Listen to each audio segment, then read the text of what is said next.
Hi, everybody. I invite you to put on your curious hat and your wonder cape for this conversation about being an observer.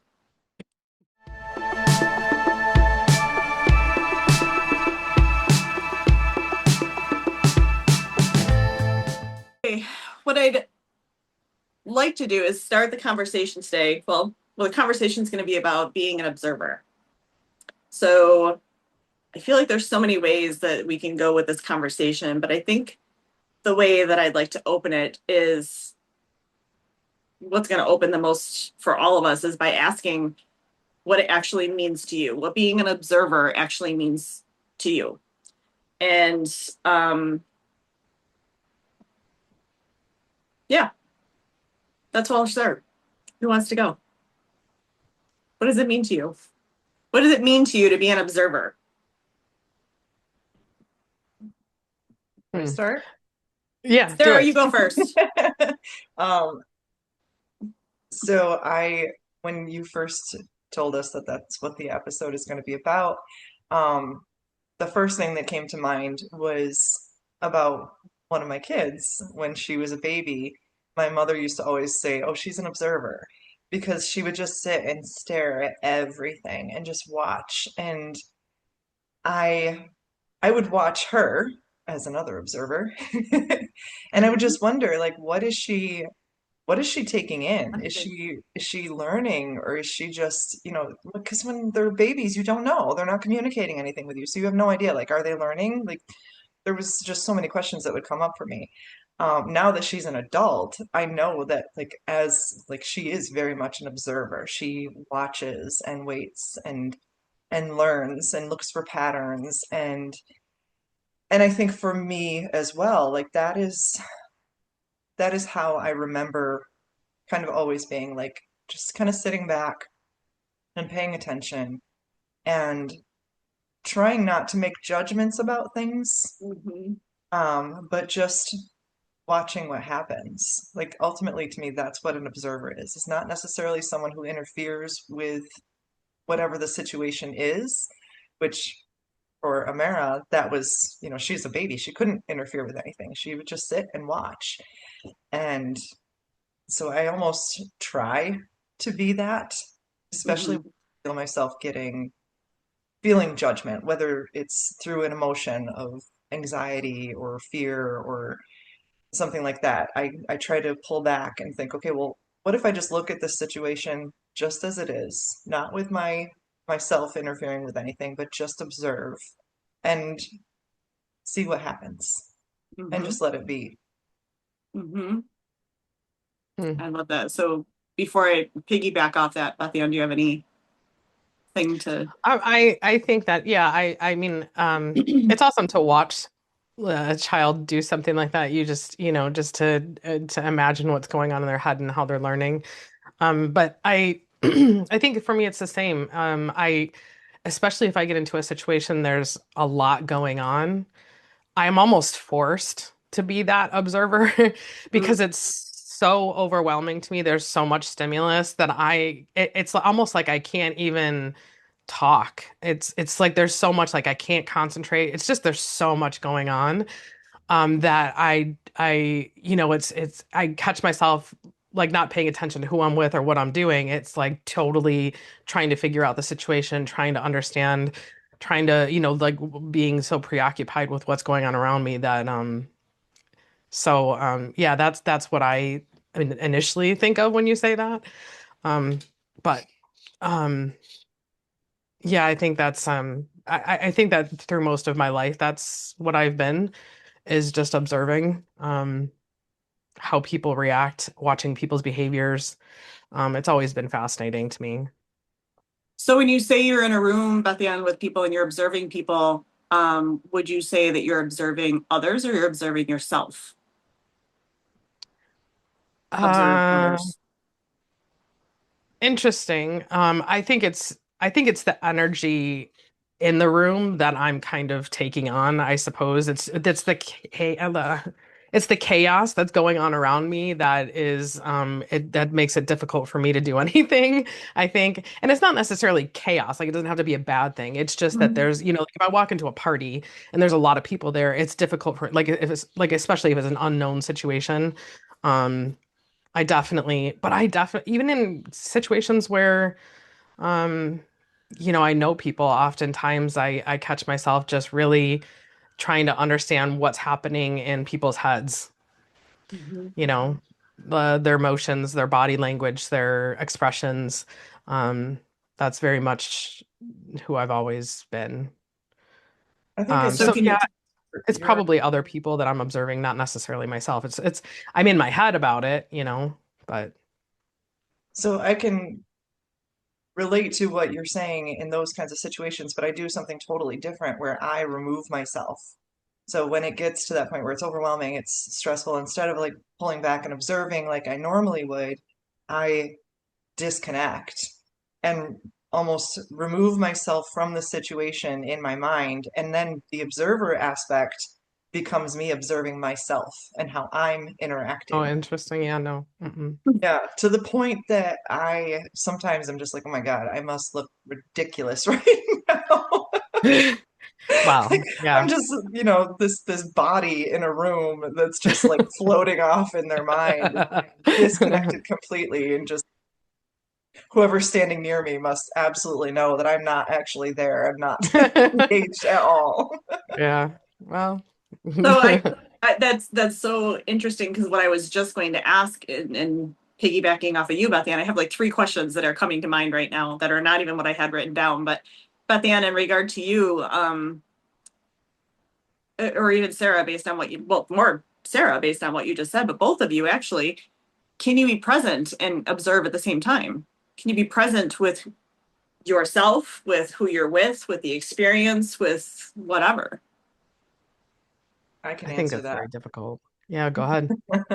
Um, when it's people, I have a hard time. I have a hard time staying present. Like I said, I feel like a sense of removal, like I'm disconnected from my body and the observer is a completely different entity. Um, when it's nature, I am fully Mm. present. I am observing and I am completely connected.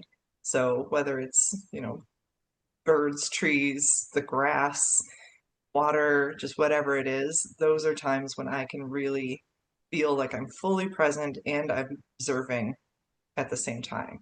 It just gets tricky when there's people involved. It's so interesting to me because I find you to be a very connected person. Like I I feel like you make really profound connections, right? So for you to feel like you're distant or not connected is You mean interesting. with people? Yeah. So what would you say is the difference between connection and observation? The difference? Yeah, because those are two totally different things. Like what I'm expressing to me as an observer and that disconnection that I tend to feel and not being able to be present um, with people. And not to say that I'm not present with people, but I'm just mostly referencing like when it gets overwhelming, when it's a lot of people, Gotcha. Okay. that kind Yeah. of a situation. That's what I was gonna say is if I walk into a room that's like a party and there's so much energy around me, Yeah. that tends to almost drain me. And so that's why it makes it hard. I can't make it. I turn into a different person because it's hard for me to be my true self, right? Just because you have to turn into party person or whatever because you can't be authentic, right? Like in a room full of those You, many what? there's Yeah, so much right? energy. So are you trying to connect with every single person in the room and unknowingly? And that's what Maybe. feels, because you said it drains you, or I don't know exactly how you said it, but basically like it drains you of your energy. Like you can't Yeah. all of it in. Yeah, it's a completely overwhelming feeling.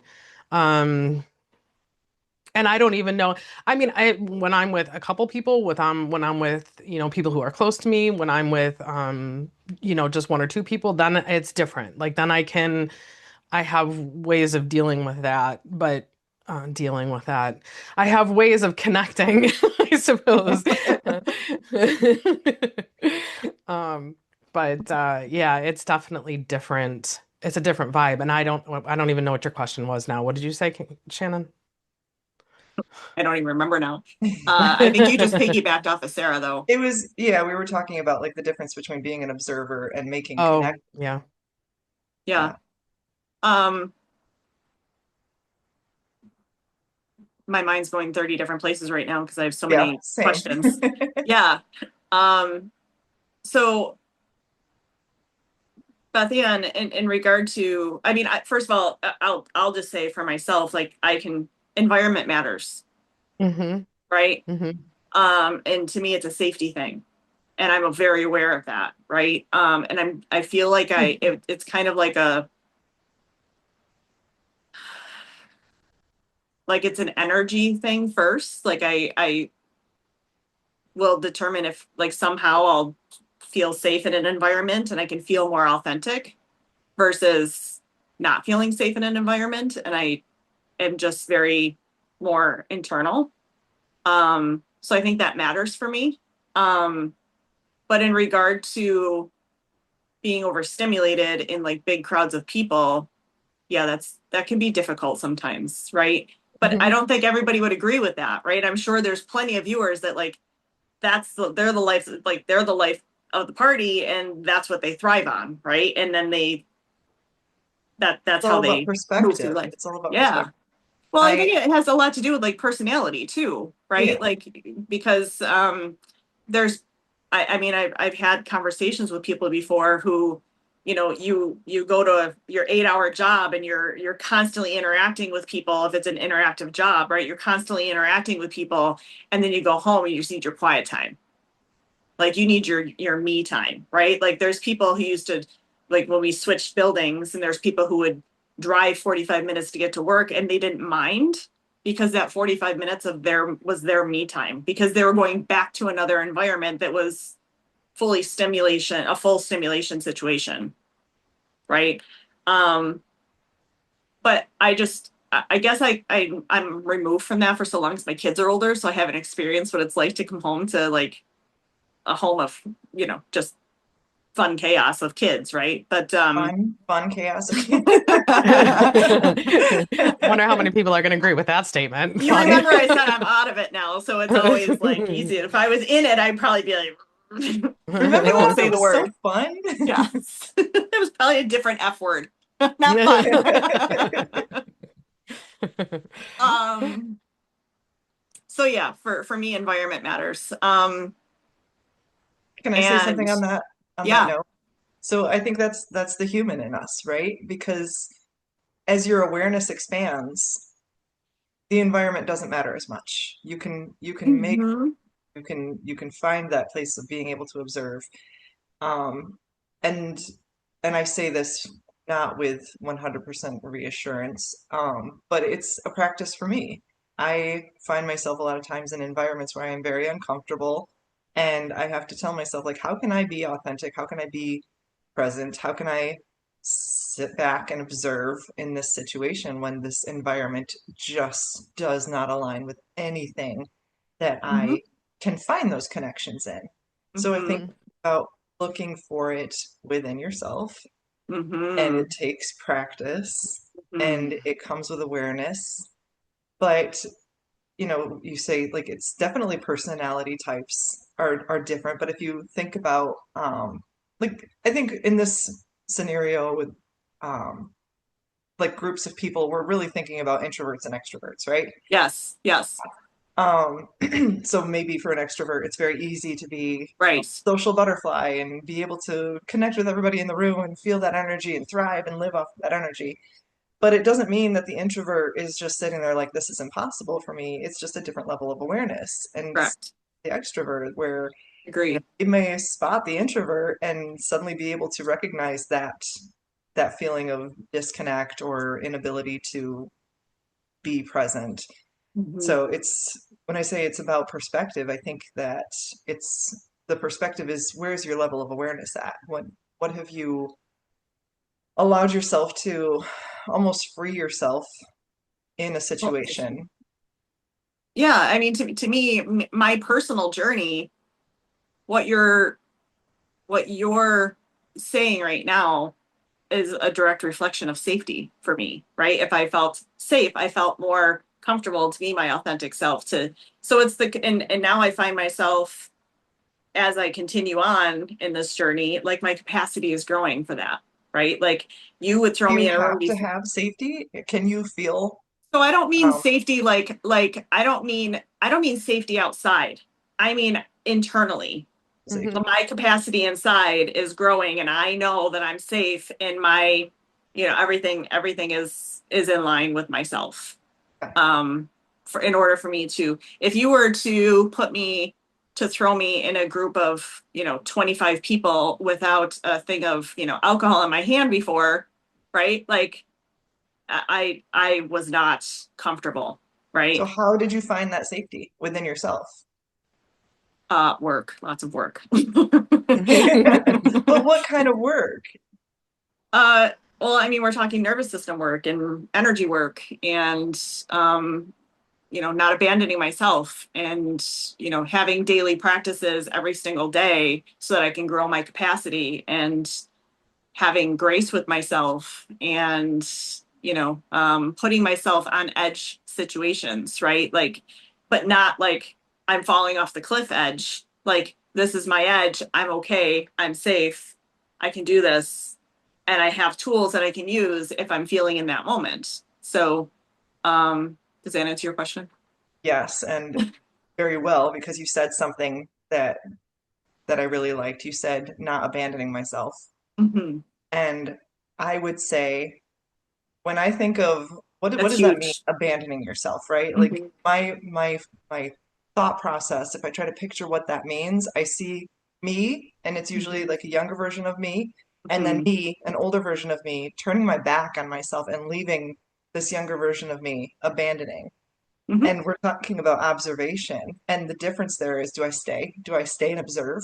Yes. And is it the little me observing the big me, or is it the big me Yes. observing the little me? Yes. Mm. Which is exactly how I love that because that's exactly where I was going to go with this, right? Because we're talking about observing others, right? But like observing ourselves, observing how and do you want to change that?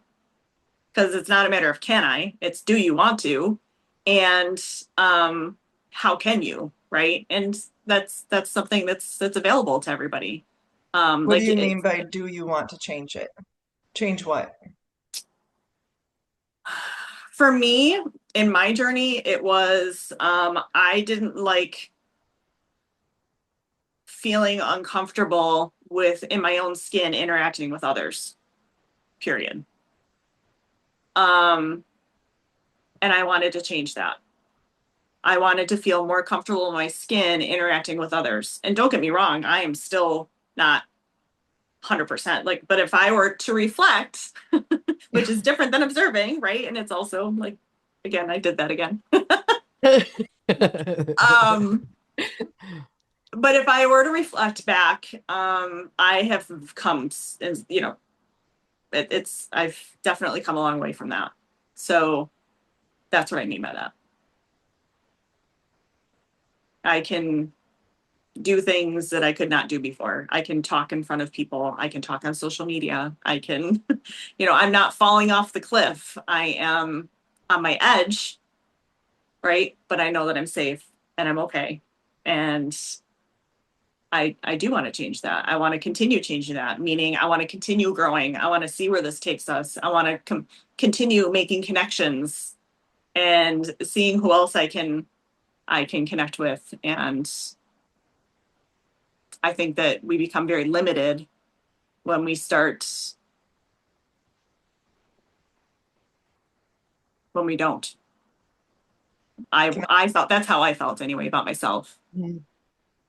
can I ask a question about kind of wondering if either of you feel this way, if you think about like the observer, do you ever consider the observer as yourself? I am the observer. I am. Hmm. Because we are, yes. I am the observer. Um, And that tapping directly into what you might call the collective consciousness or Oh boy. source, um, or the great I am. Is that, does that ever We're cross going your right there, huh? mind? So that's Fathian, do you have any, do you want to start? Go ahead. You had something, so go ahead. All I was going to say I'm was that observing right now. what you're observing She's going to yourself demonstrate. or Oh um God. We're doing an experiment with a live demonstration. Beth Ann, observers say. Continue, Shannon. first I would love to say for all the viewers out there, if any of this resonates so far, I would love to hear your guys' perspective on this. And again, my mind keeps going other places. And I do want to ask, I think it could be related though, in regard to, can you be an observer without emotions attached to it? Because Hmm. when I'm talking about being an observer to yourself, right? I mean, bring on the judgment all day long, right? And if you are talking, Sarah, in regard to the bigger picture and, source, whatever we're going to call it, source, the collective, the higher self, the I am, there's no judgment in any of that, right? So it's just pure love and pure Oh, that's it's perfect. Right there. Curiosity. The yeah, observer is observing without judgment with pure love. yes. Just I was gonna say having like just having an understanding that it's an experience instead of like, why is this happening to me? Like, what can I learn from it? Right. Um, so but yeah, 1,000%, like period. Yeah. Mm-hmm. And I think that that allows us to, if I can even say this, observe things through other people's eyes, Mm-hmm. to at least try to understand.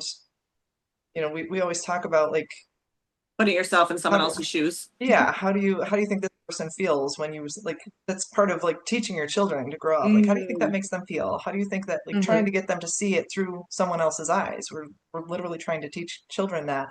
And then as we get older, like that's, I mean, for me, I know that I try to do that a lot. So how do you observe through someone else's eyes? And the Yeah. best way to do that is to tap into love without judgment. Yeah, because you don't know their experience. So you have no idea what they're feeling. You don't have no idea what their thoughts are, what their stories are. So the only universal way to do that I personally know would be through love. Mhm. It's funny you say the only way that you know of. I literally just this morning, I was thinking about, I'm gonna go off the deep end here. I'm sorry, guys. We can come back. Let's just like say this is a pause, a break from it, but it does connect, I promise. But I was just thinking about, like I've always thought like love is the, for me, that's what source is. That's what the universe is. That's what God is. Whatever it is you want to call it, the higher power. For me, the higher power is love. Yeah. And I was thinking about evolution and how things change, and I was thinking, Just for everybody out there, is I'm going to pause you real quick. Meet Sarah. Like Sarah, this is how Sarah thinks all the time. That's how she thought since she was like, I don't know, in utero. Like, maybe, who knows? anyway, So not I to was interrupt you. wondering about love, like, okay, so what is the evolution of love? And is there something else that we're gonna find that is greater than love? Is that Wow. possible? So that's my little jump off the deep end because that's the first time I've ever thought that. Because to me, like I said, like the higher power, the highest power, the ultimate everything comes down to love. Everything can condense down to how we are approaching it with love. Um, so that's the first time I've ever thought, well, maybe what if there's more? What if we're only determining that it's love because we're finally understanding the difference between fear and love, we're finally understanding that we achieve more when we have that approach with love instead of fear. Excuse And me. yeah, I don't know. So we can get back on topic. That's my observation for today. Can I say that I think my shirt says love? Oh, Love it is all. does. Love is all you It need. Is does. that what it says? Love is all you need, yeah. Yeah, of course it does. Yes, for now. Until we find something greater. Right? It's interesting. Yeah, when you say that, it makes me think of where I'm going a different direction. It's, not understanding love without the opposite though, right? So, you have to have one to have the other. And I wonder if there's like, if we just don't understand right now because we just don't know, right? What else there is. So. How is I that don't going know. in a different? I feel like that's very relevant. That wasn't going in a I different guess direction. I stopped myself really because it could go a lot of different ways. So you're right, it is relevant at this moment, but yes, it just Let it makes me think flow. what? Let it flow. Say the things. I don't know. That we had this conversation before though that, it's hard because, you have to understand loss to understand love. So, the happiness, you need sadness to understand happiness. I think that's one of those things that is always so, very much in my head when something horrible happens. Like in order to understand the opposite of this, I need to feel this. I need to be, I need to understand this part of it in order to have that joy, in order to have that love, in order to understand what the other side is. So I think that very much so connects to, the thought of it's not what happens to you, it's, what can you learn from this? And also, like when you said something that's not very pleasant happening to us, it's for me, it's how long am I staying in that space now? yeah. Right. But yeah, I do have other questions here, but I think this is a good place to wrap it up. Do you guys have anything else, any closing remarks you'd like to add? No, I'm good. Yeah, All right. cool. Thanks, everybody. Thank you. Bye.